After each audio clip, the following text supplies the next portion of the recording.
wabarakatuh. Waalaikumsalam warahmatullahi wabarakatuh. Alhamdulillahirabbil alamin. Puji syukur kita panjatkan kepada Allah Subhanahu wa taala karena dengan rahmat dan kesempatan yang telah diberikannya pada hari ini kita dapat berkumpul untuk menghadiri sosialisasi modul 1.4 penerapan budaya positif oleh Ibu Muntia SPB. Adapun kegiatan hari ini adalah penyampaian sosialisasi penerapan budaya positif yang nantinya akan dirangkaikan oleh kegiatan tanya jawab atau saling sharing antara kita di sini para ibu guru semuanya tentang pengalaman kita yang ada di sekolah maupun pengalaman dari pada Ibunda Mutia sendiri dari hasil pembelajarannya yang telah diterima sampai dengan detik ini. Untuk lebih mengefisiensikan waktu dan tempat, kami persilahkan pada Ibu Mutia. Terima kasih saya sampaikan kepada Ibu Nurul sebagai moderator pada kegiatan kita pagi hari ini. Terutama saya menyampaikan banyak-banyak terima kasih khususnya kepada kawan Al-Mahasin telah menerima kami calon guru penggerak untuk menyampaikan sosialisasi tentang modul-modul yang telah kami pelajari selama ini. Ada dua teman kami yang nanti akan menemani saya di sini. Ada Ibu Imi Herawati dari TK Negeri 33 Kota Lima dan Ibu Hijrah dari KBA Bunaya. Adapun sebelum saya mulai sosialisasi modul 1.4 tentang penerapan budaya positif yang kami lakukan di sekolah, terlebih dahulu saya akan menyampaikan koneksi antar materi dulu. Jadi dari sebelum budaya positif itu ada 4 materi yang kami pelajari di modul 1, yaitu ada tentang 1.1 tentang filosofi Ki Hajar Dewantara. Jadi di sini kita belajar tentang tujuan dan penerapan simbolisme tentang penerapan tujuan pendidikan oleh Ki Hajar Dewantara. Kemudian 1.2 itu apa sih nilai dan peran dari guru penggerak? Tentunya peran-peran guru itu baik guru penggerak ataupun guru-guru yang lain itu sama aja sebenarnya. Jadi peran ini kita lebih mendalami apa sih tentunya peran-peran dari guru penggerak itu. Kemudian ada visi dari guru penggerak, modul 1.3. Modul 1.3 ini tentang apa sih visi, imajinasi kita ke depannya terhadap murid-murid kita. Apa sih yang kita inginkan? Kita ingin menciptakan generasi seperti apakah gitu.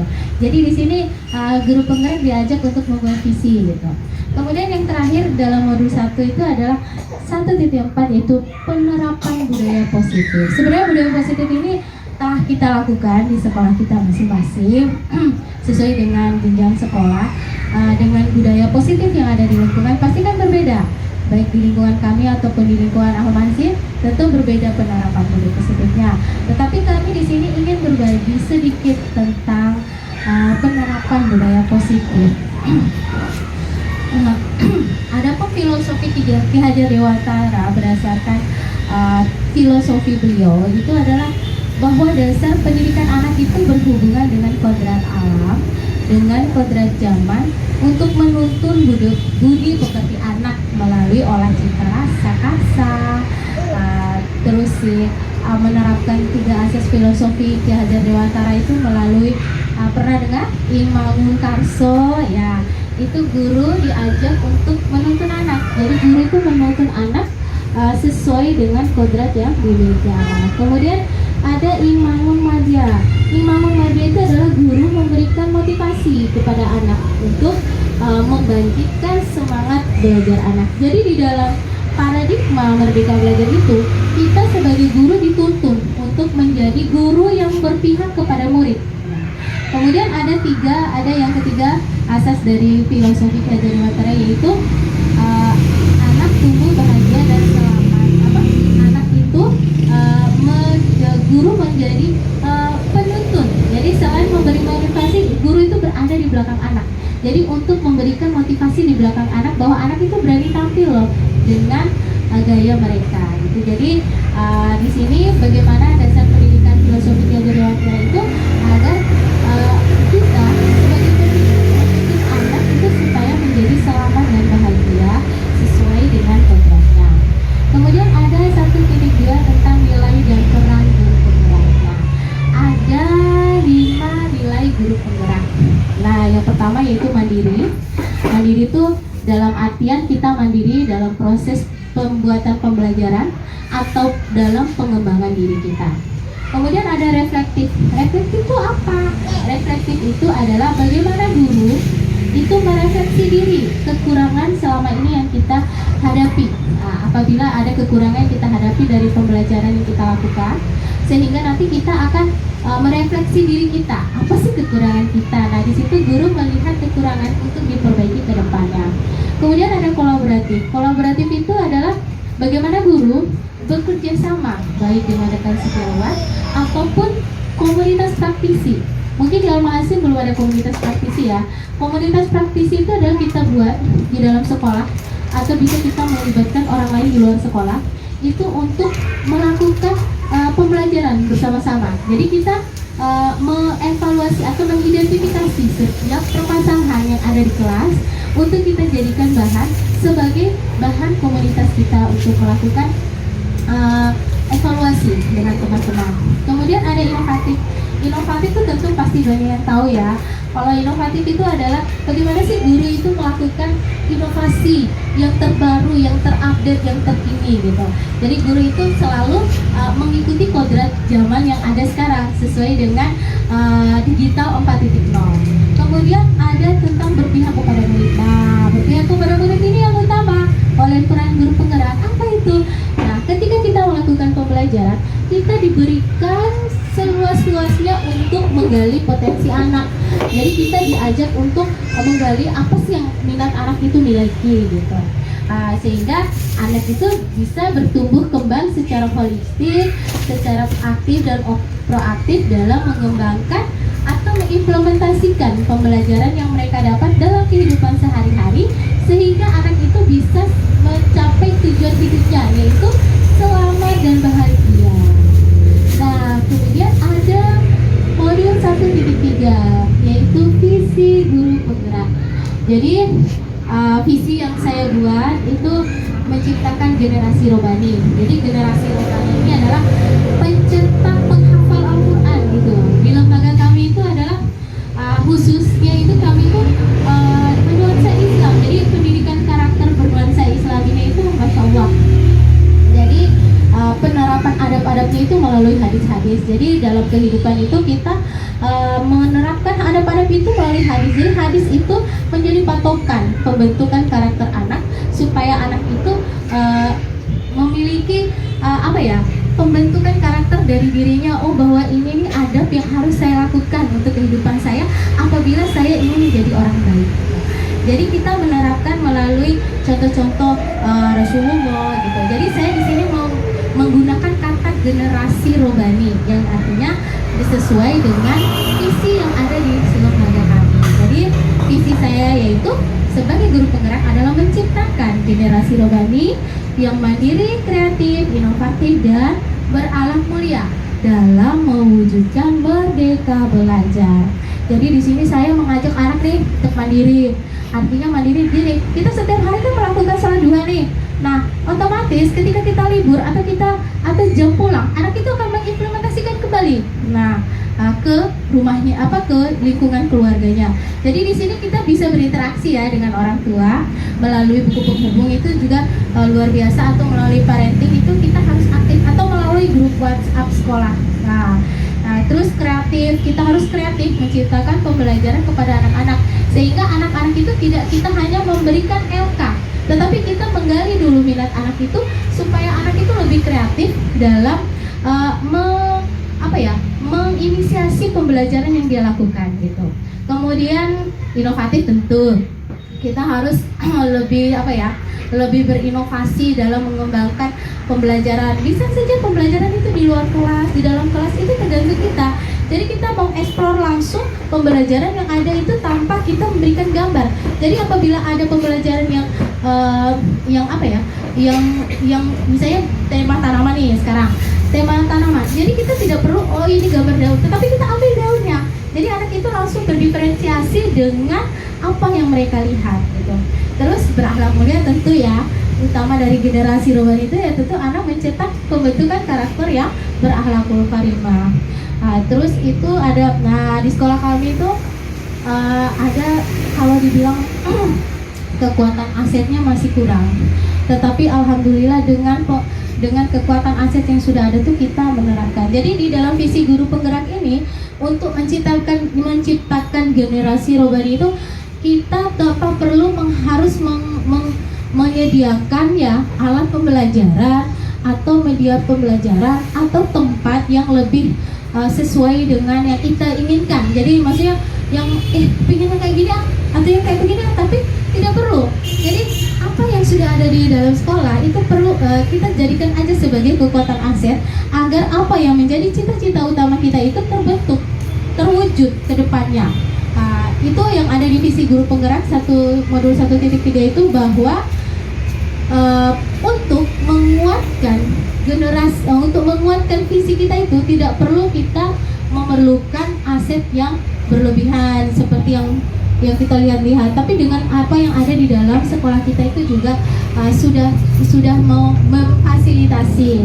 Yang penting intinya adalah bagaimana kita menciptakan lingkungan belajar yang berkualitas, yang aman, yang asri, yang anak itu mendukung pembelajaran yang positif. Nah, yang keempat yaitu 1.4 budaya positif. Jadi di sini budaya positif pasti ya, terutama di sekolah masing-masing pasti menerapkan budaya positif, karena tujuan utama kita adalah sebagai pendidik itu adalah membentuk karakter anak.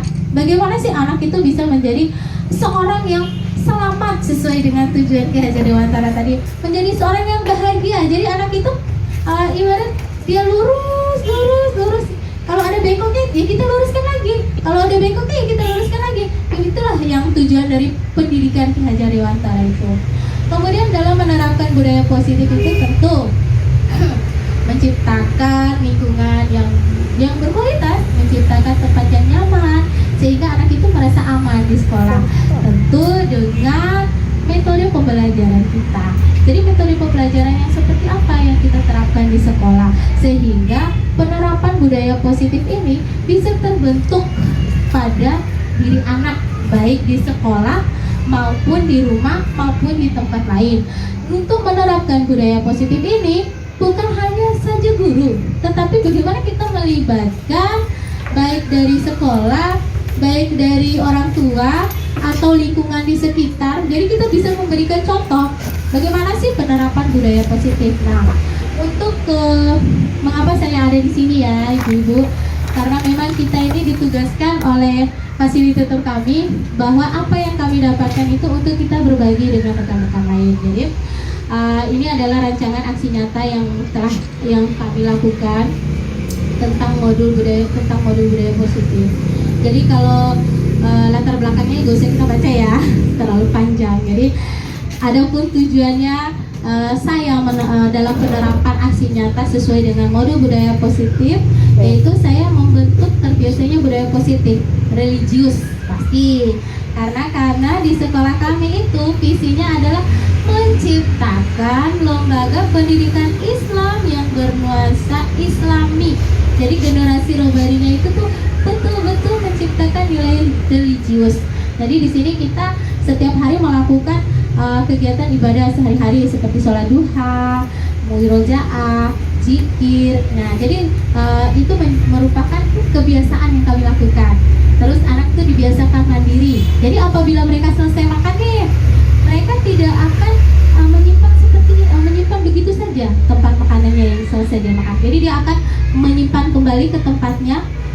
Bagaimana penerapan pertamanya? Kita selalu mengingatkan, kita memberikan contoh. Satu kali aja kita beri contoh, karena anak usia dini itu daya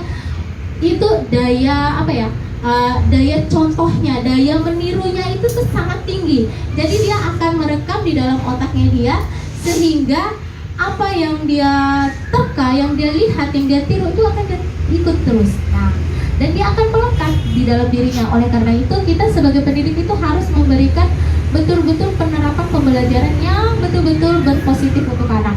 Nah, dengan mandiri kami juga di sekolah itu ya, biasanya anak-anak itu sampah berserakan karena di daun-daun yang ada di sekolah itu guru tidak capek.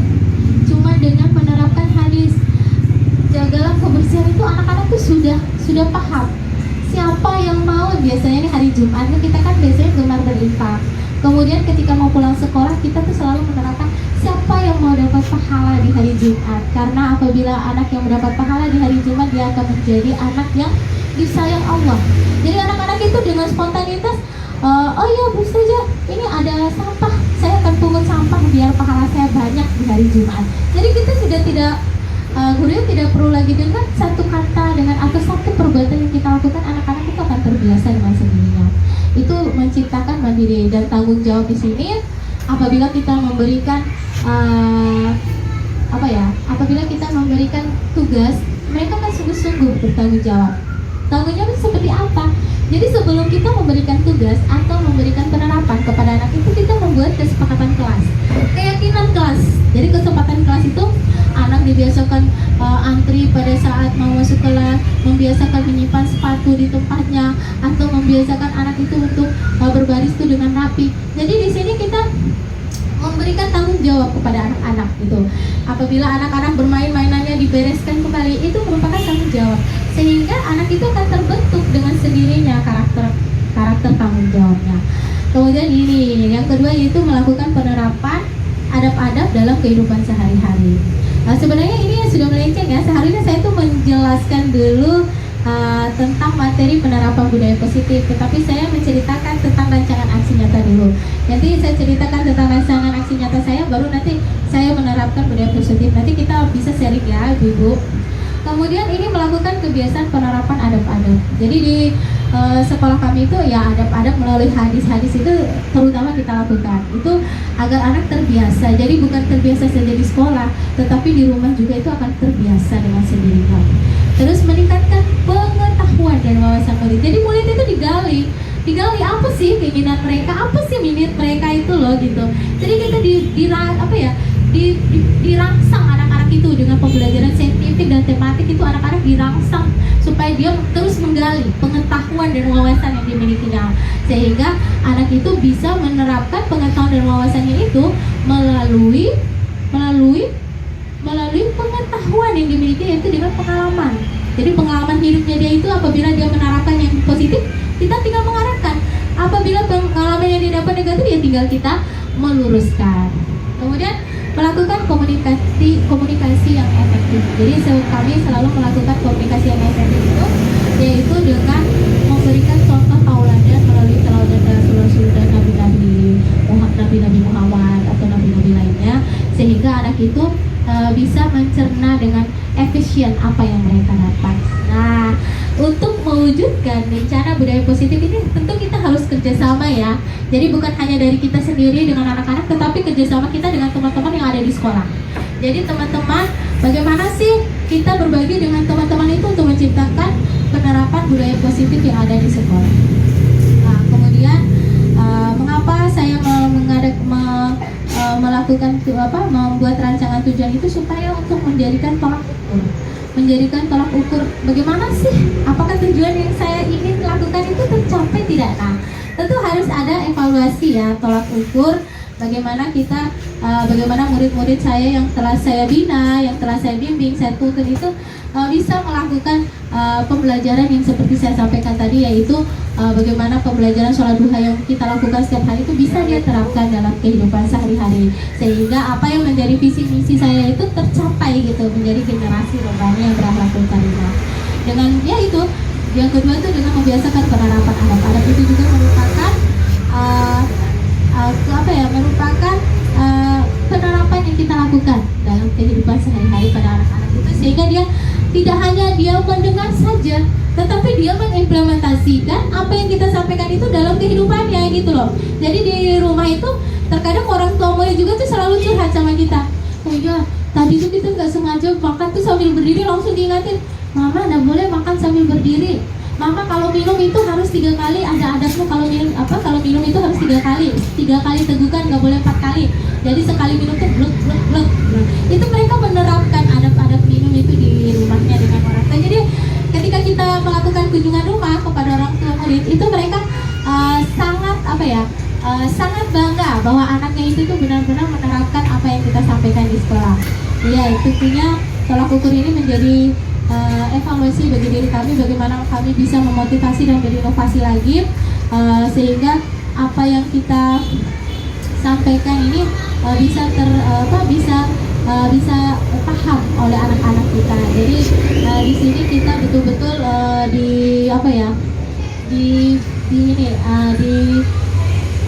menjadi seorang yang betul-betul seorang pendidik yang menuntun anak itu. Jadi Masya Allah, kita tuh hanya mendengar ya Ki Hajar Dewantara tuh hanya pahlawan pendidikan, tetapi begitu kita mempelajari ya, mendalami tujuan dari pendidikan sesuai dengan filosofi Ki Hajar Dewantara, Masya Allah banget, betul-betul mengena di hati kita sebagai seorang pendidik. Nah, yang terakhir yaitu menciptakan lingkungan belajar aman dan nyaman, ya seperti yang saya sampaikan tadi, bahwa tanpa kita bekerja sama dengan rekan sejawat tentu kita tidak bisa menciptakan penerapan budaya positif. Jadi penerapan budaya positif tidak hanya untuk kita, tetapi untuk semuanya. Ya, kemudian yang ini tindakan aksi nyata ya, ini tidak perlu saya sampaikan karena ini tindakan ini memang berkoordinasi dengan kepala sekolah. Jadi kepala sekolah itu adalah pendukung utama kita dalam kegiatan calon guru penggerak. Tanpa beliau kita tidak akan bisa seperti ini. Terutama Ibu Hijrah itu kepala sekolahnya adalah pengajar praktik. Jadi dia Masya Allah. Sekarang kita masuk ke sosialisasi modul 1.4 tentang penerapan budaya positif. Tentunya teman-teman sudah paham ya tadi apa yang disampaikan tentang budaya positif. Mungkin ada yang bisa memberikan gambaran budaya positif itu seperti apa sih? Sudah kelihatan? Ada yang bisa menerapkan mungkin dari ibu guru di sini yang cantik, yang soleh-solehah? Kita di sini diskusi aja ya, kita saling sharing. Mungkin di sini ada penerapan budaya positifnya yang beda dengan kami, biar itu menjadi bahan kita untuk kedepannya juga bisa. Oh iya, ada ilmu nih dapat kita dari Al Hasin atau dari budaya, nanti ada ilmunya, nanti kita bisa saling melengkapi ya. Oke, tidak ada ya? Oke, saya lanjut ya. Budaya positif itu apa sih? Ya, tadi sudah sampaikan budaya positif itu adalah kebiasaan kita yang disepakati bersama. Yang disepakati bersama ini maksudnya kesepakatan kelas tadi yang telah kita buat di kelas itu yang bisa dijalankan untuk waktu lama. Jadi kesepakatan kelas, keyakinan kelas yang kita buat itu untuk kita jadikan kebiasaan anak untuk diterapkan di sekolah. Jadi tertibnya, mandirinya, tanggung jawabnya. Jadi mereka semua menerapkan sehingga di dalam kesepakatan kelas itu apabila anak itu lupa atau melanggar itu kita cukup dengan mengingatkan. Jadi mengingatkan kesepakatan yang telah kita buat. Jadi tentu saja di sini terdapat budaya-budaya nilai karakter anak. Jadi di sini ya kita bisa mengaitkan. Kalau di sekolah kami itu mengaitkannya dengan budaya lokal. Ada namanya majal bodahu. Jadi malu untuk melakukan perbuatan yang tidak baik. Jadi itu bisa kita terapkan di sekolah. Atau hari Jumat dengan penerapan menggunakan bahasa Mojo. Nah, itu kita lakukan, sudah kita coba. Alhamdulillah, sebenarnya susah ya karena kepala sekolah kami adalah orang Jawa. Jadi dia betul-betul berupaya untuk menerapkan budaya lokal itu. Kemudian di dalam budaya positif ini ada 5 budaya positif yang kita pelajari. Yang pertama yaitu motivasi perilaku manusia. Yang kemudian yang kedua ada tadi keyakinan kelas. Yang ketiga ada posisi kontrol. Kemudian ada kebutuhan dasar manusia dan segitiga restitusi. Jadi di dalam paradigma Merdeka Belajar ini dia itu betul-betul pembelajarannya pembelajaran yang berpihak kepada murid. Jadi kita di sini memberikan kesempatan penuh kepada anak-anak didik kita untuk lebih mengeksplor diri mereka gitu. Nah, apa sih motivasi perilaku manusia? Motivasi perilaku manusia itu ada 4 item. Yang pertama itu untuk menghindari ketidaknyamanan atau hukuman. Ada yang bisa menggambarkan maksud dari itu untuk menghindari ketidaknyamanan itu? kita sharing aja di sini biar kita sama-sama dapat apa yang kita sampaikan. Mungkin apa yang Ibu Nurul bisa, mungkin saya tidak bisa, jadi bahan pembelajaran buat kami juga. Jadi kami di sini juga merefleksi diri kekurangan kami, bukan karena kami sudah menjadi calon guru penggerak yang hebat, tetapi kita di sini juga ingin saling belajar. Gitu. Ya, ini ada untuk menghindari ketidaknyamanan hukuman. Jadi di sini seseorang itu merasa tidak nyaman apabila ada hukuman. Jadi dalam penerapan budaya positif itu hukuman itu tidak harus secara terancam ya. Jadi hukuman itu dengan melalui pendekatan sehingga nanti di sana ada kita belajar tentang kebutuhan ya. Nanti kita baca dulu ini. Yang kedua itu untuk mendapatkan imbalan atau penghargaan dari orang lain. Tentu sebagai manusia kita membutuhkan imbalan atau penghargaan. Kita ini butuh reward loh, membuat kita apa ya, memotivasi diri. Semangat itu perlu dari seseorang, apalagi dari yang spesial ya. Kayak Ibu ini selalu dapat semangat dari seseorang yang spesial setiap hari. Nah itu penghargaan yang luar biasa itu sebenarnya nanti ada ya di restitusi segitiga, nanti kita jelaskan lebih. Kemudian ada untuk menjadi orang yang mereka inginkan dan menghargai diri sendiri dengan nilai-nilai yang mereka percaya. Artinya di sini mereka itu menghargai dirinya untuk menjadi orang yang betul-betul diakui oleh masyarakat. Jadi di sini kita sebagai seorang pendidik betul-betul membentuk karakter perilaku manusia. Jadi sehingga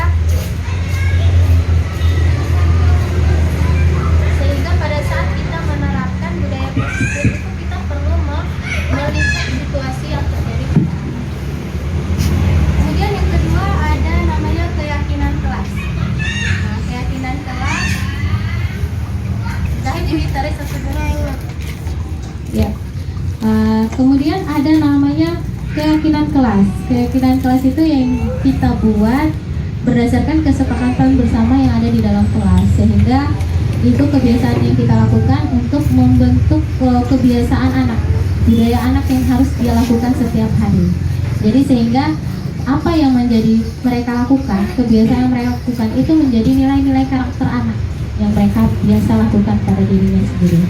Kemudian ini ada contoh-contoh kesepakatan kelas. Ini kita ambil ini ada kesepakatan kelas masuk dengan tepat waktu, menghargai guru dan teman. Itu merupakan keyakinan kelas. Itu contoh-contoh keyakinan kelas ya Bu Guru. Kemudian ada namanya posisi kontrol. Di sini ada 5 posisi kontrol yang harus diketahui oleh seorang pendidik, yang harus dia terapkan. Yaitu ada sebagai manajer, di mana murid itu dipersilakan untuk mempertanggungjawabkan perilakunya dan untuk menemukan solusinya. Jadi posisi kontrol ini kita mengajak siswa untuk bertanggung jawab dengan apa yang telah dia lakukan. Jadi kesalahan apa sih yang dia lakukan? Jadi kita memberikan kesempatan kepada murid untuk mengungkapkan kesalahan yang dilakukannya, sehingga kita sebagai seorang pendidik mencarikan solusinya. Bagaimana sih kita menyelesaikan permasalahan yang dihadapi anak dengan menganalisis dulu terlebih dahulu kasus yang atau permasalahan yang dihadapi oleh anak. Kemudian sebagai seorang penghukum, yaitu guru itu menggunakan hukuman fisik itu biasanya dilakukan secara verbal ya. Dengan kata-kata itu pun bisa menjadi hukuman sebenarnya oleh anak. Itu bisa sebenarnya membunuh karakter anak dengan bahasa yang tidak enak mungkin yang dicerna oleh anak. Jadi di sini posisi penghukum itu senantiasa mengatakan bahwa sekolah memerlukan sistem atau alat yang dapat lebih menekan murid-muridnya lebih dalam lagi, sehingga posisi penghukum ini lebih menerapkan pada mematuhi peraturan gitu. Jadi mematuhi peraturan yang ada di sekolah berdasarkan kesepakatan yang kita buat itu, nah, itu merupakan sesuatu yang kita lakukan kepada anak untuk anak itu mengikuti atau mematuhi segala peraturan yang kita buat. Atau kamu selalu saja salah atau awas, itu merupakan kata-kata ya, kata-kata penghukum itu yang bisa menghukum anak secara verbal. Memang bahasa itu memang sih kita misal ya, apabila kita nih sudah sampai puncak marah nih gitu, atau mungkin kita nih lagi capek buat RPP pembelajaran, terus tiba-tiba ada anak yang bikin kesalahan gitu kan, terkadang kita sebagai manusia tidak terkontrol. Jadi ada istilahnya penghukum melalui verbal gitu. Jadi di sini guru tuh betul-betul harus memahami dirinya untuk bisa mengontrol dirinya, sehingga emosional terhadap anak itu bisa betul-betul terkontrol. Kemudian ada namanya posisi pembuat orang merasa bersalah. Jadi di sini nih kita langsung mengingatkan anak itu dengan bahasa yang membuat anak itu langsung merasa bersalah. Oh iya, ternyata saya salah gitu. Ada seperti itu. Jadi di sini kita tergantung masalahnya ya. Masalahnya seperti apa. Jadi guru tuh harus bisa menganalisis dulu, sehingga penyampaian yang dia lakukan kepada anak itu bisa mengena di hati anak dan membuat anak itu merasa bersalah dengan verbal yang dilakukan oleh guru. Kemudian ada posisi sebagai teman. Misalnya nih ada masalah di sekolah nih, guru tuh tidak langsung memberikan hukuman kepada anak. Bisa saja kita merangkul anak itu, memanggil anak itu dengan, atau di saat dia bermain, misalnya dia telah melakukan kesalahan, itu bisa kita panggil, atau kita pada saat dia bermain kita mengajak dia untuk berbicara, mengajak dia untuk berkomunikasi bahwa dia telah melakukan kesalahan. Jadi kesalahan yang dia lakukan itu tidak harus guru itu harus menghukum dia secara fisik, tetapi dengan memberikan pendekatan atau berkomunikasi dengan baik kepada anak itu seperti layaknya seorang teman atau seorang sahabat. Itu merupakan posisi kontrol yang bisa kita lakukan kepada anak untuk bahwa apa yang kesalahan yang dilakukan oleh anak itu tidak perlu kita melakukan secara fisik. Jadi hukumnya itu tidak perlu secara fisik, masukkan di dalam WC atau disuruh lari keliling kelas di halaman sebetulnya biasa kita dapat ya dulu waktu sekolah itu biasanya kita mendapatkan hukuman ya hukuman seperti itu. Jadi sekarang itu kita bisa melakukan pendekatan kepada anak-anak. Kemudian ada namanya monitor atau pemantau. Jadi kita di sini bertanggung jawab nih untuk mengatasi masalah yang terjadi pada anak. Jadi kita di sini nih mau memantau permasalahan yang terjadi pada anak tuh bagaimana anak itu kita lihat dulu, menganalisis, membuat catatan kecil. Jadi di sini kita mencari tahu dulu nih masalah apa sih yang terjadi pada anak ini. Seperti yang terjadi pada sekolah kami itu ada salah satu anak itu dia kalau dibilang dalam pengetahuan dan keterampilannya itu luar biasa. Kalau saya melihat dari cara dia mengungkapkan apa yang dia dapat di sekolah, itu dia betul-betul cocok menjadi seorang pengacara karena dia memiliki alibi yang tinggi. Nah, tapi ketika dalam pembentukan sikap, karakter itu bertolak belakang sekali dengan visi yang saya buat. Sehingga apa? Kita melakukan mediasi dengan orang tuanya. Jadi kita membuat catatan kecil. Nah, catatan kecil bahwa anak ini seperti ini, kebutuhan yang dia ingin miliki itu apa gitu. Sehingga kita membuat catatan kecil untuk menganalisis permasalahan yang terjadi pada anak ini. Apa sih kebutuhan yang dia inginkan? Kemudian kita sampaikan kepada orang tua. Kita memediasikan kepada orang tua. Nah, ketika orang tua sudah tidak mampu untuk mengatasi yang terjadi pada anaknya, kita mendatangkan seorang ahli psikolog. Jadi kita mendatangkan salah seorang psikologi yang bisa menangani bagaimana membentuk karakter anak ini, karena anak ini sudah memiliki pengetahuan yang dan keterampilan yang luar biasa. Tinggal kita bagaimana membentuk karakter anak ini. Jadi kita memanggil psikologi itu untuk kita sharing, kita meminta ilmunya. Bagaimana sih cara menangani anak ini? Karena anak ini sudah tergolong kebutuhan khusus yang memiliki kepribadian yang hiperaktif dalam dia bermain. Kemudian ini ada namanya posisi menjadi manajer. Posisi menjadi manajer itu guru diajak atau di posisinya itu sebagai mentor, sebagai pemimpin kepada anak-anaknya. Jadi guru di sini mempertanggungjawabkan semua perilakunya. Jadi murid di sini, Jadi di sini kita mencarikan solusi permasalahannya itu melalui manajer. Jadi manajer di sini itu sebagai mentor yang menjadi pemimpin. Bagaimana sih menganalisis permasalahan yang terjadi gitu.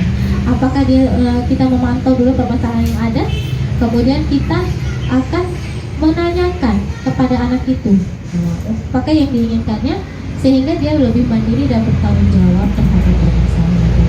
Jadi di sini ada tabel posisi kontrol guru. Jadi ini ada posisi tindakan, perkataan, akibat, pola perilaku, motivasi yang berkembang. Jadi di sini ada penghukum, posisi guru yang sebagai penghukum, sebagai pembuat rasa bersalah, sebagai teman, sebagai pengontrol, dan sebagai manajer. Jadi di sini ada contoh-contoh perilaku yang sesuai dengan posisi kontrol tadi. Kemudian ada 5 kebutuhan dasar manusia. Jadi manusia itu memiliki kebutuhan dasar.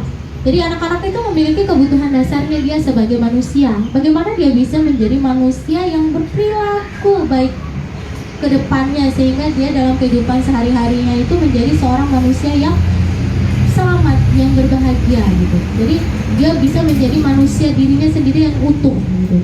Ada 5 kebutuhan dasar manusia di sini adalah kebutuhan bertahan hidup atau survival. Ada kesenangan, cinta dan kasih sayang, kebebasan dan penguasaan. Tentu guru-guru di sini pasti pernah merasakan ya 5 kebutuhan dasar ini. Pasti ya, namanya guru TK itu kebutuhan dasar ini paling melekat di dalam dirinya. Kalau tanpa dia memberikan cinta kasih kepada anaknya, anak tidak akan merasa nyaman dengan kita. Karena keutamaan kita itu adalah menciptakan emosional yang baik kepada anak. Kalau guru TK. Kemudian ada kebutuhan bertahan hidup adalah kebutuhan yang bersifat psikologis untuk bertahan hidup. Jadi kebutuhan ini untuk kesehatan, kebutuhan untuk rumah untuk kita tempat tinggal, kebutuhan untuk makanan.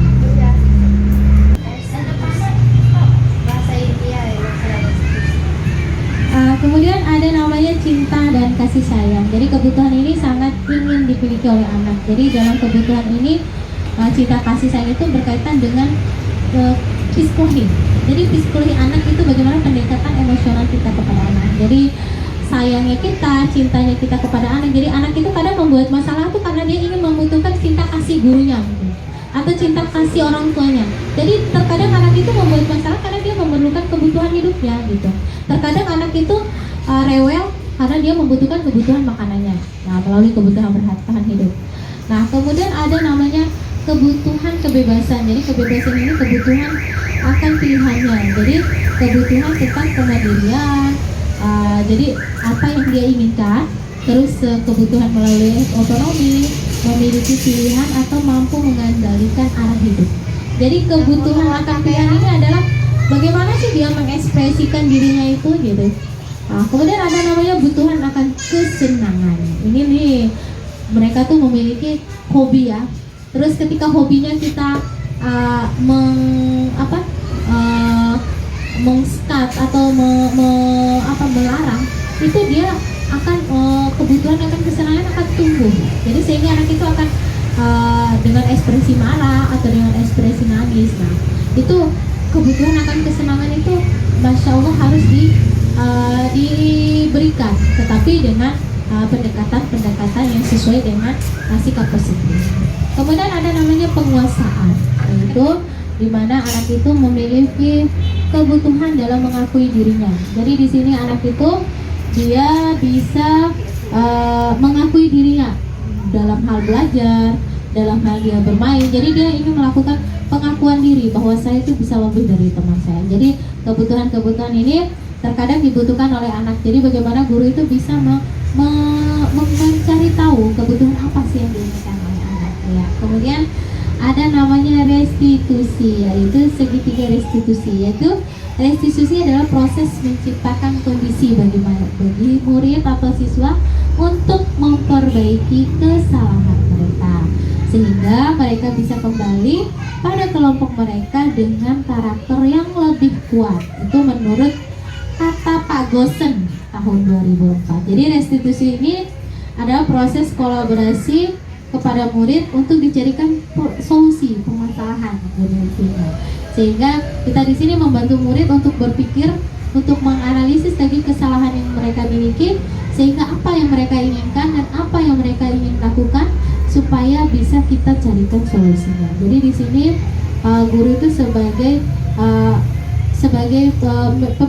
memediasi untuk memperbaiki kesalahan yang dimiliki anak. Jadi di sini ada namanya restitusi segitiga atau segitiga restitusi, yaitu ada 3, yaitu melakukan validasi tindakan yang salah kepada anak. Jadi kita mencari tahu dulu permasalahan yang dimiliki oleh anak, gitu.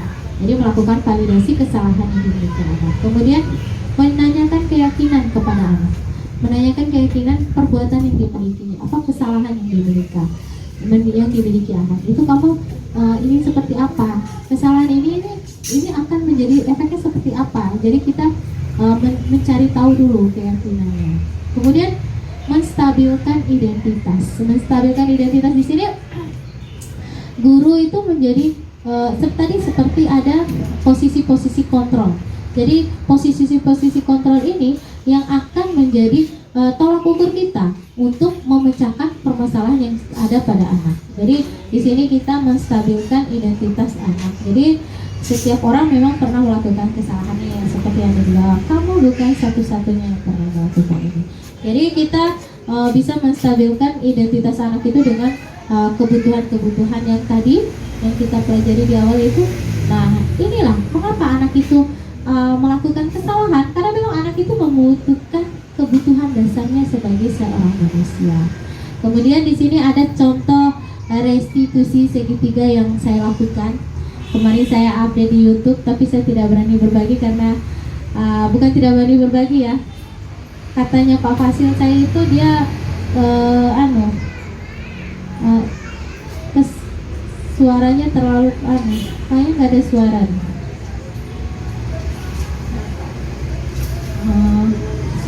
Ini.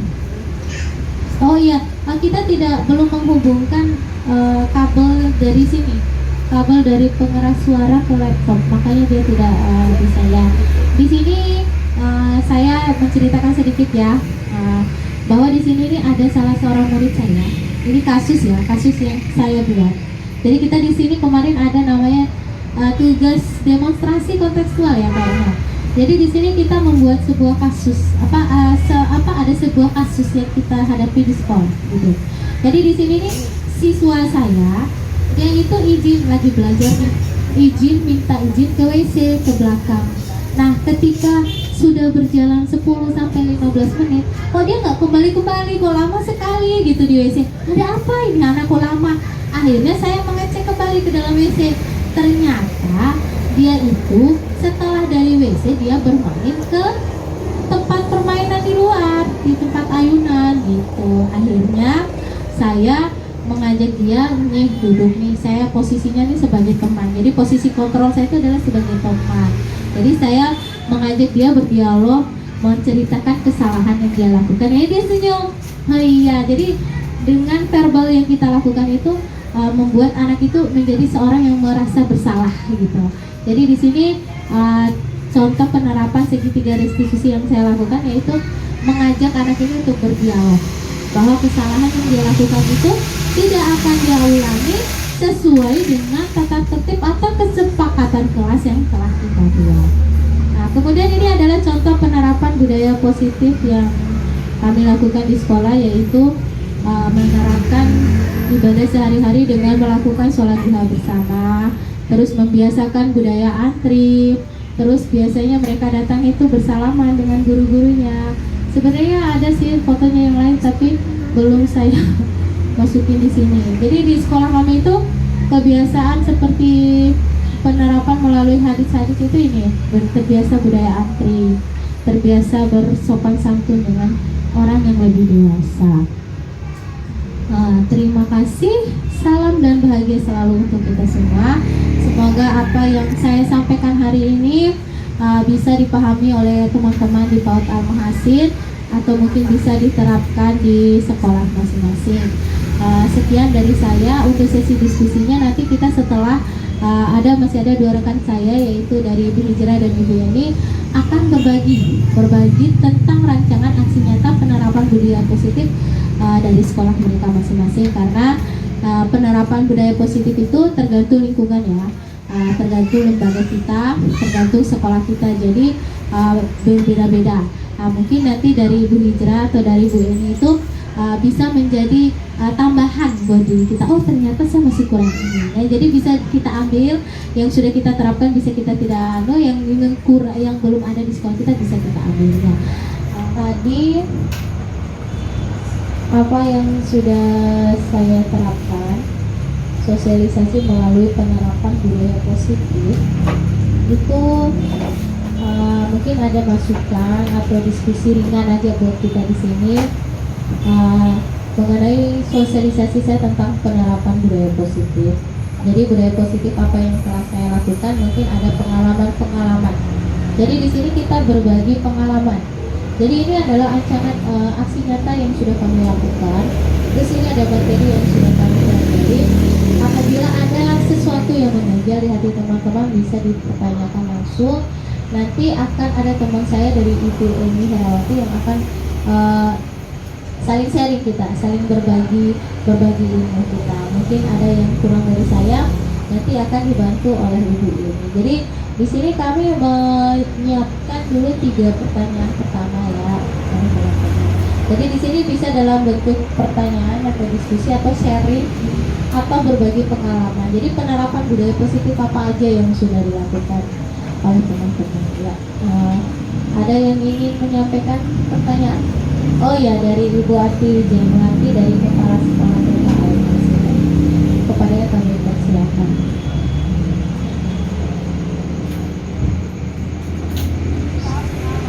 Ya, bismillah. Assalamualaikum warahmatullahi wabarakatuh. Waalaikumsalam. Masya Allah, yang luar biasa materi yang kami dapatkan pagi hari ini, dan terima kasih atas ilmunya dan juga kepercayaannya untuk pengibasannya. Selamat ya Bu semuanya. Alhamdulillah. Ya, sedikit sharing sih Bu ya. Ini kan terkait dengan penerapan budaya positif.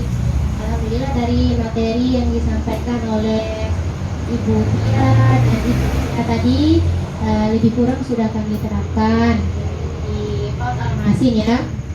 Dan juga kami tambahan sedikit saja sih, kan tadi Ibu Tia sempat menyinggung penumbuhan karakter. Ya memang juga sekolah kami itu menitik beratkan juga di situ ya, karena memang kami dalam kurikulum menetapkan untuk pengembangan budaya karakter 25 karakter unggulan.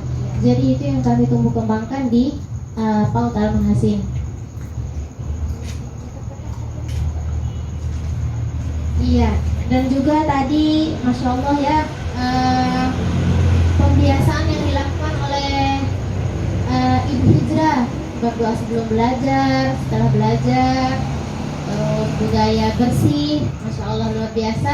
Semoga kedepannya kita semuanya bisa lebih apa ya, lebih semangat lagi dalam menjalankan semua budaya positif, dan anak-anak juga bisa menerapkannya di rumah, tidak hanya di sekolah ya. Amin ya rabbal alamin. Dan itu sedikit sharingnya dan tambahan. Dan sedikit tadi Ibu Tia sempat menyinggung yang namanya 4 kebebasan yang kebutuhan dasar manusia. Ya, tadi 5. Oh iya, 5. Ada kesenangan, cinta dan kasih sayang, kebebasan, kebiasaan, dan bertahan hidup ya, Ibu Tia? Iya, bertahan hidup. Iya. Kalau gini Bu Tia, kalau untuk memberikan kebebasan pada anak, itu kan untuk menumbuhkan tadi rasa butuhnya anak ya, dengan salah satunya memberikan kebebasan.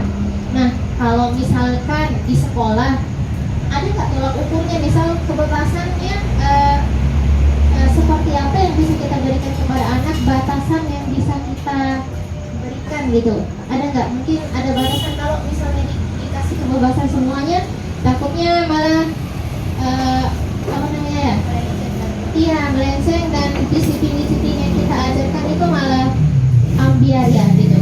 Mungkin ada sedikit tambahan, masukan ya. Terima kasih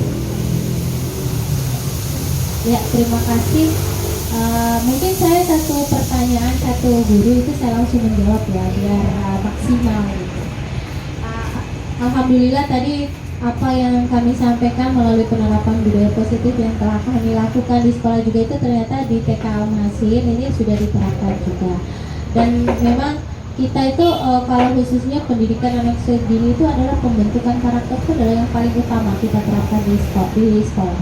Karena tumbuhnya karakter itu kan utama itu adalah melalui orang tua ya, madrasah di rumah. Yang pertama untuk pembentukan karakter itu, kemudian lalu di sekolah itu tinggal mengarahkan bagaimana sih pembentukan karakter gitu. Jadi alhamdulillah di sini sudah dilakukan pembentukan karakter melalui 25 karakter. Tadi masya Allah luar biasa, di situ saya juga baru dengar 25 karakter. Jadi nanti saya juga akan mengambil sampling di sini juga masya Allah.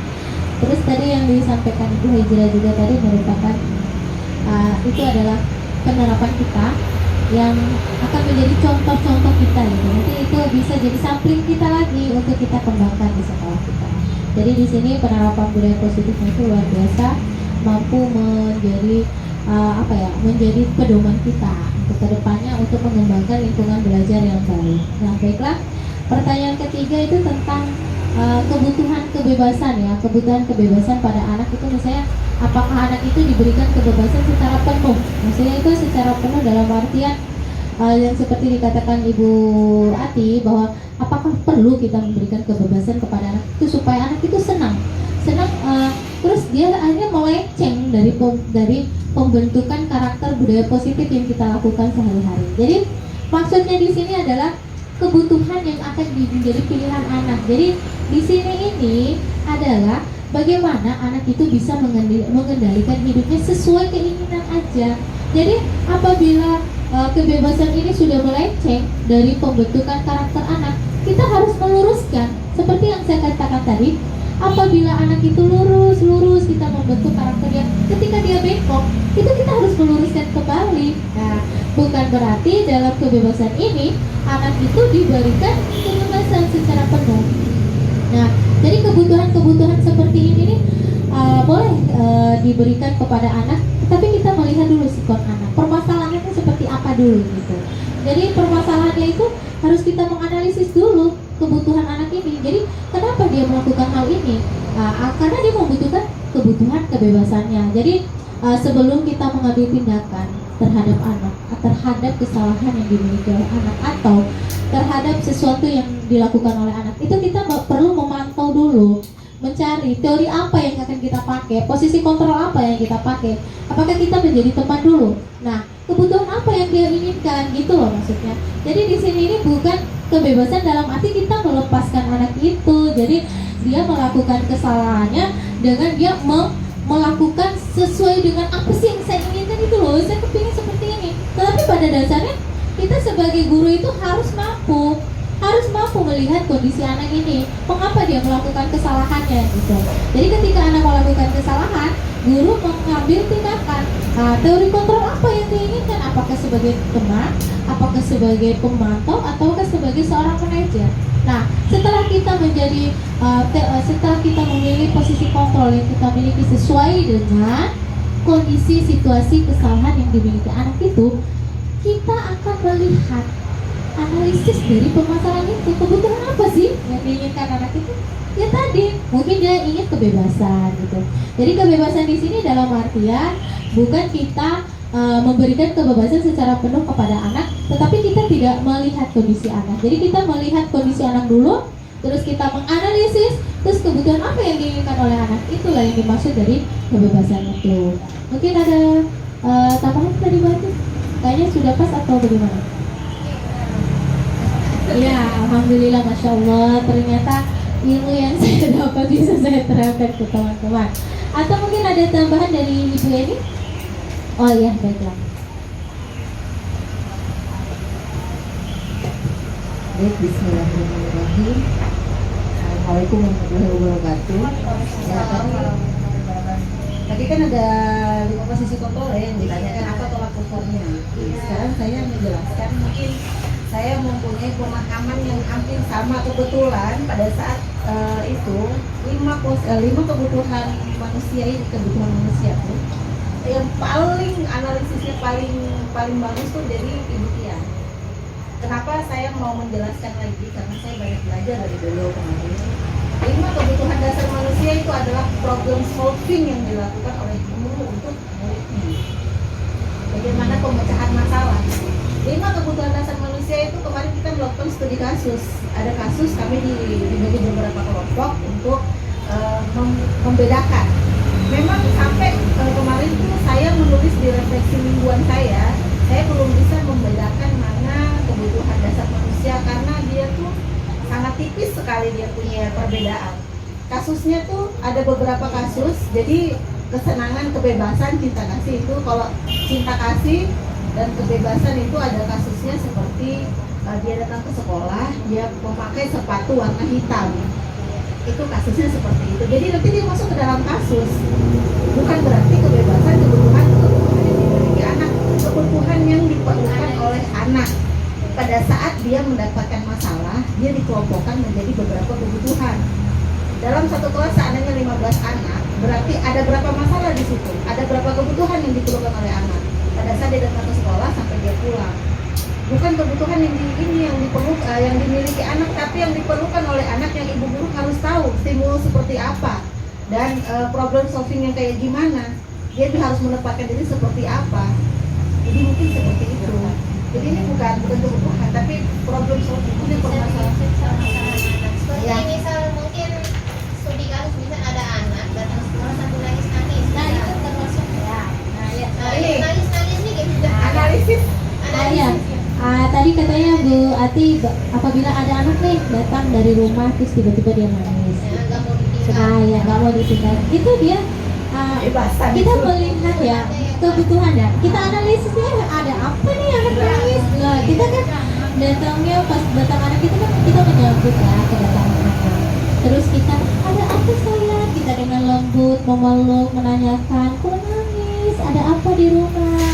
Ternyata mungkin di rumah dia ingin mamanya ditungguin di sekolah, atau mungkin di rumah ada permainannya yang ingin dia bawa ke sekolah tapi dilarang. Itu kan banyak hal. Nah, jadi kita harus mampu analisis dulu permasalahan yang dihadapi oleh anak. Ketika kita sudah menganalisis, nah kebutuhan apa? Nah gitu loh maksud saya. Jadi datangnya kebutuhan ini itu melalui sesuatu yang terjadi, peristiwa yang didapat oleh anak. Jadi kita menganalisis, menganalisis dulu apa sih kebutuhan yang dimiliki orang. Jadi kita di sini menjadi memilih teori posisi kontrol seperti apa yang akan kita butuhkan. Ketika kita melihat ada permasalahan yang terjadi di sekolah, misalnya anak ini si A, dia datang dari rumah nangis-nangis. Mungkin kebutuhannya dia ya ingin mamanya tinggal di sini, atau mamanya tunggu di sini, atau dia ingin lebih lama di rumah, atau dia tidak mau datang sekolah, atau karena mungkin dia sudah nyaman di rumah terus datang ke sekolah dia malas, atau mungkin di sekolahnya ada yang ganggu, kan ada saja yang seperti itu. Terkadang ada anak yang tidak mau datang sekolah karena dari rumah itu dia memiliki permasalahan di sekolah, jadi dia tidak mau datang sekolah karena diganggu sama temannya. Jadi ketika kita mencarikan solusi permasalahan anak itu, kita harus menganalisis dulu permasalahan ini gitu loh. Jadi ini seperti contoh kasus gitu. Jadi kasus seperti apa yang dihadapi oleh anak. Nah, jadi di sini guru harus bijak dalam mengambil keputusan gitu. Dalam mengambil keputusan, apakah anak ini memerlukan kebutuhan apa? Apakah cinta kasih, apakah kebebasan, apakah bertahan hidup. Nah, di situ kita bisa melihat. Jadi sebelum ada kasus itu datang, kita sudah pada saat kasus itu ada, kita bisa menerka kebutuhan apa yang akan dimiliki anak, teori seperti apa yang akan kita gunakan gitu.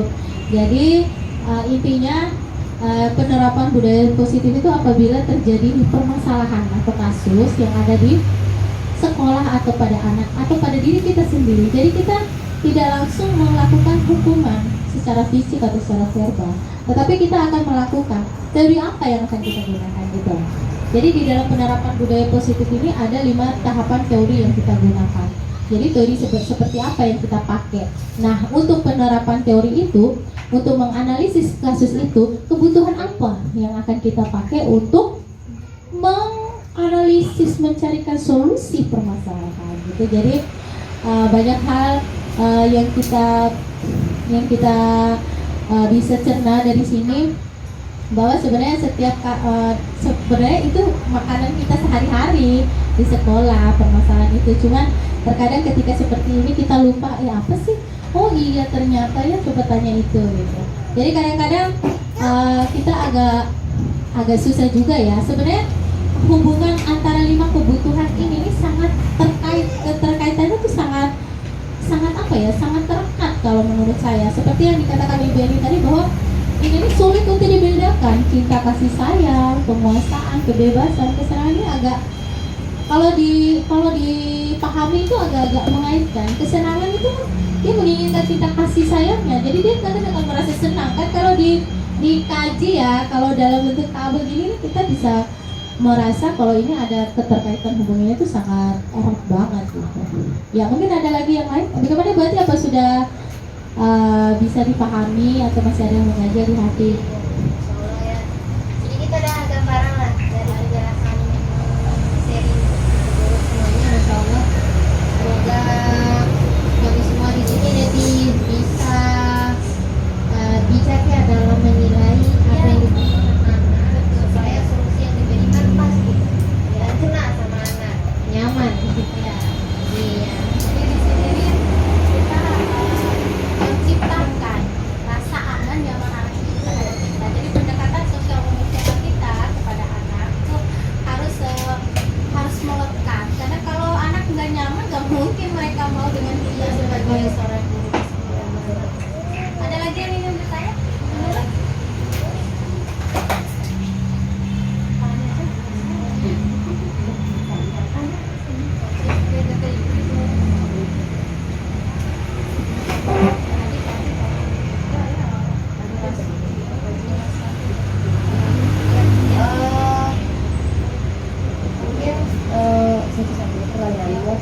Studi kasus saja. Studi kasus saja. Mungkin kendala semua guru se-Indonesia dari tingkat dasar sampai dengan perguruan tinggi. Oke. Iya, dari ujung sampai ujung, mulai dari timur sampai ke barat. Dan kendala orang tua yang juga mereka sampaikan kepada kami itu adalah salah satunya penerapan kedisiplinan. Kedisiplinan di sekolah itu sudah oke, tetapi di rumah 30% saja yang dapat dilakukan. Terkadang orang tua curhatnya adalah, ibu guru, ustazah, kenapa ya kalau di sekolah dia mau, tapi kok di rumah dia tidak mau sih melakukan apa yang diarahkan oleh kami. Lalu campur tangan pihak ketiga, contohnya adalah kakek, nenek, paman, tante, om, bibi, yang penerapan kedisiplinan tiap keluarga berbeda membuat anak menjadi bingung. Jadi kalau bisa mohon bisa diberikan saran atau bagaimana kira-kira solusi yang dapat diberikan atau disampaikan kepada kami semua, agar kami semua juga dapat belajar bagaimana memberikan pemahaman itu juga kepada orang tua. Itu sih. Ya, terima kasih. Masya Allah, kasusnya Ibu Nurul ini Masya Allah banget ya, yang sering saya alami di rumah. Karena saya juga punya ponakan yang tinggal dengan mertua, sehingga dia itu kasih sayang itu memang dibagi-bagi gitu dari orang tua karena jarak jauh dengan mereka. Kemudian di satu sisi ada nenek dan kakeknya yang mendukungnya itu walaupun mereka melakukan kesalahan. Iya. Ini kasus yang luar biasa ya, di luar konteks kita menganalisis kasus di LMS ya. Ibu ini pengalaman kita yang digali nih. Oh Masya Allah, ini luar biasa sekali nih dari Bu Guru. Oh iya, tidak apa-apa. Kami masih bingung Oh iya, baiklah. kurang Penerapan kedisiplinan ya. Mungkin karena anak itu tinggal dengan nenek dan kakeknya, jadi tanpa orang tua, atau ada orang tua tetapi mereka lebih sering dengan nenek dan kakeknya. Jadi ketika itu kita dalam menerapkan disiplin di sekolah sudah oke. Tetapi ketika di rumah non oke gitu. Non oke karena mereka merasa oh saya memiliki penguasaan loh, di sini ada kakek nenek saya yang akan membela saya. Tentu dia akan berpikir seperti itu. Tetapi kembali lagi pada konteks diri anak. Bagaimana anak itu bisa mengambil pembelajaran karakter itu, karena tidak semua anak itu melakukan hal seperti itu, tergantung pada diri anak. Kenapa saya mengatakan itu? Kembali lagi, anak itu ketika dia datang sekolah baik-baik saja. Nah, ketika di rumah dia tidak baik-baik saja. Nah, berbeda. apakah yang akan harus dilakukan oleh guru? Melakukan mediasi dengan kakek dan neneknya atau dengan orang tuanya. Kenapa loh anak ini bisa begini? Nah, atau mungkin ada laporan ya dari rumahnya. Di sekolah baik tapi di rumah tidak baik. Atau mungkin seperti itu. Bukan tidak baik, jadi apa yang maksudnya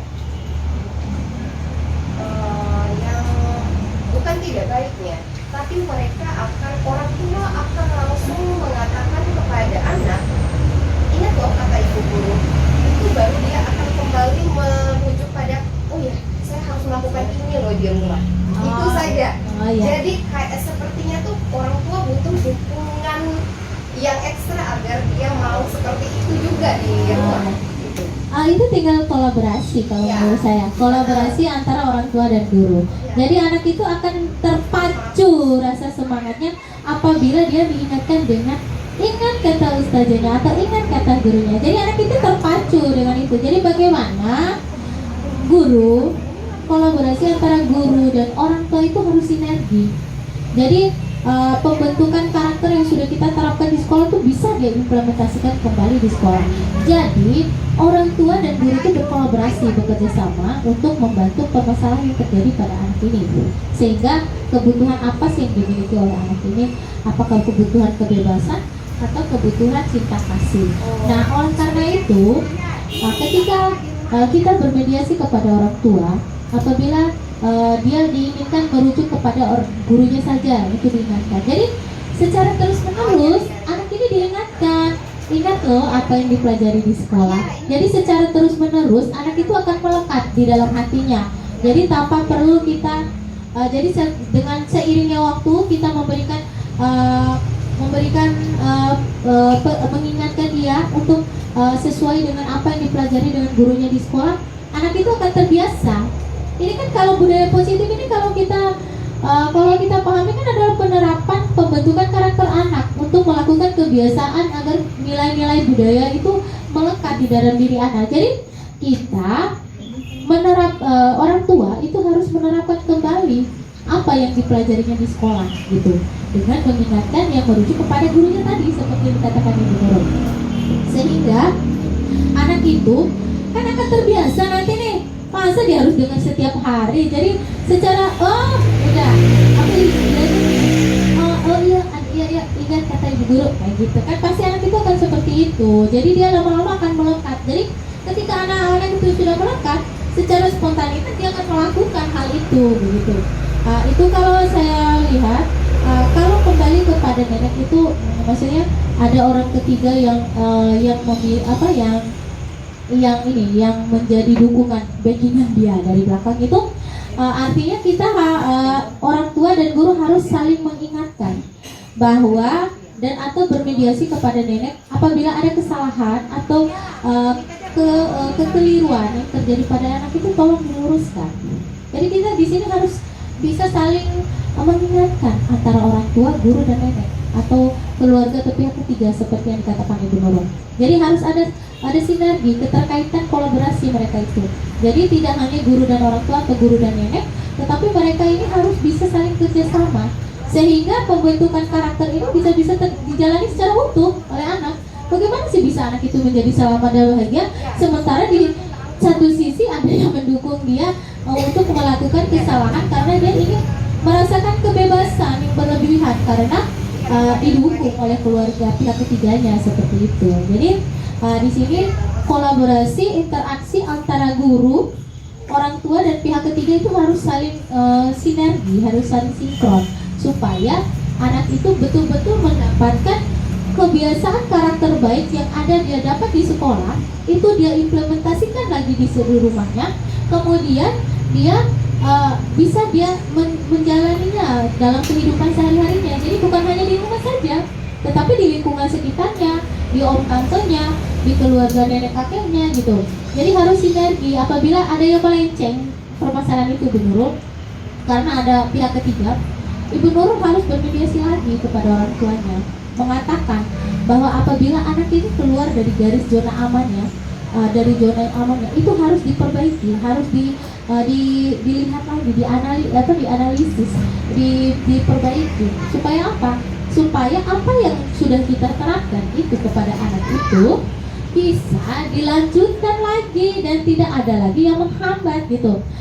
Seperti yang saya katakan tadi, apabila kita sudah menerapkan budaya positif itu lurus, ketika ada yang bengkok, ya sudah, kita meluruskan kembali bagaimana supaya yang bengkok itu menjadi lurus lagi. Nah, disitulah kejelian seorang pendidik untuk apa? Untuk bermediasi.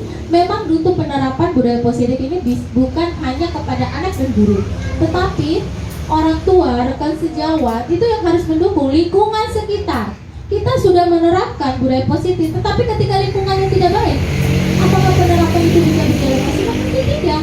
Nah, oleh karena itu, kerjasama antara sekolah, guru, dan rekan sejawat dengan orang tua dan lain-lain pihak stakeholder yang mendukung itu perlu adanya kerjasama seperti itu.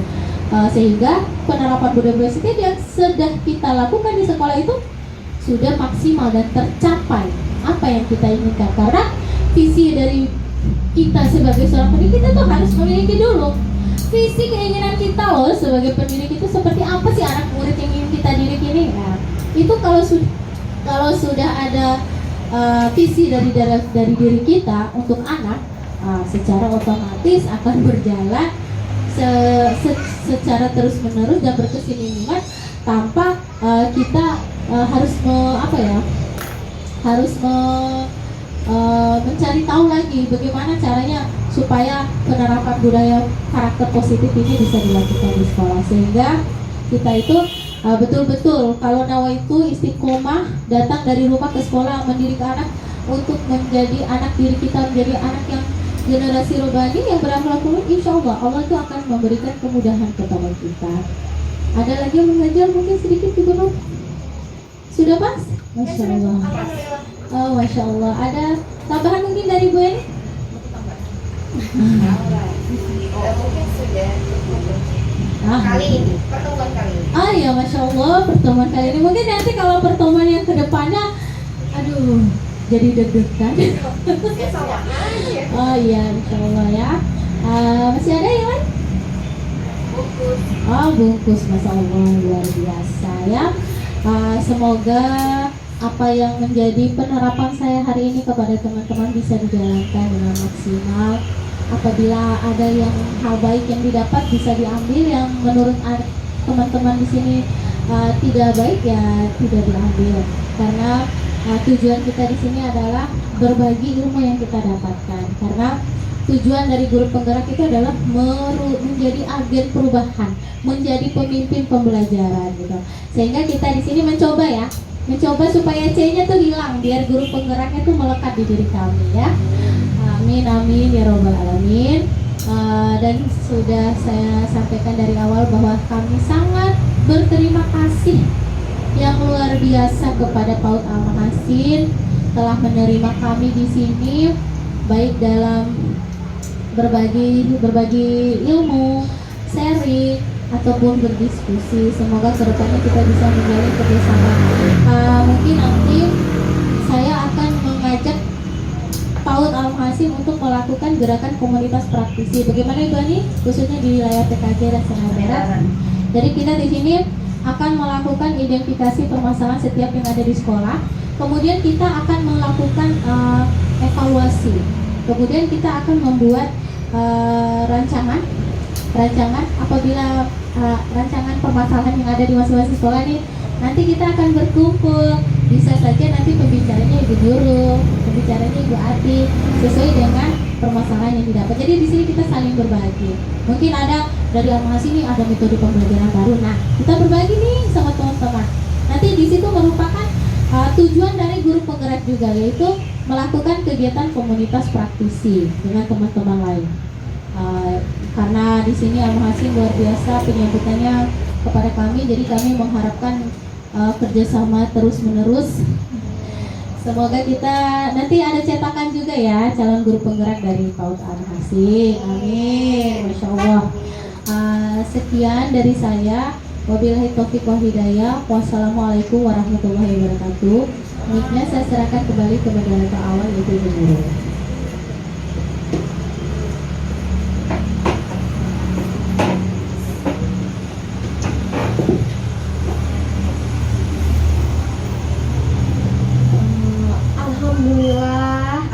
Alhamdulillah, setelah mendengarkan penjelasan dari sosialisasi modul 1.4 penerapan budaya positif dari Ibu Muntia beserta dengan rekan-rekannya, kami di sini sedikit mengambil kesimpulan, menggaris besar penyampaian yang telah diberikan tadi adalah bahwa penerapan budaya positif tersebut tidak terlepas dari memang identitas guru, niat awalnya, kemudian metode dari sekolah, lalu komunikasi yang berkelanjutan sampai dengan di rumah. Jadi di sini yang menitik beratkan kepada adalah mulai dari awal penerapannya di sekolah, kemudian diterapkan di rumah, lalu selanjutnya proses pemecahan masalah dari rumah ke sekolah, baru kemudian dari sekolah ke rumah. Itu mungkin bisa menjadi pelajaran bagi kita semua bahwa memang budaya positif itu timbal baliknya sangat besar bagi sekolah, bagi lingkungan di rumah maupun di masyarakat. Oleh sebab itu kami juga dari PAUD Al-Mahasin Bima, yaitu KB dan TK, mengucapkan terima kasih banyak atas sosialisasi ilmu yang telah diberikan kepada kami. Semoga kami juga bisa dapat menerapkannya di sekolah, agar kami juga dapat selalu mencetak generasi-generasi bangsa yang sudah siap menerima dan mengimplementasikannya di masyarakat. Baiklah, mungkin itu saja yang dapat kami sampaikan pada kesempatan kali ini. Terima kasih untuk kedatangan ibu-ibu, terima kasih untuk para pemateri, terima kasih banyak untuk semua kerjasamanya hari ini. Billahi sabilillah. Wassalamualaikum warahmatullahi wabarakatuh.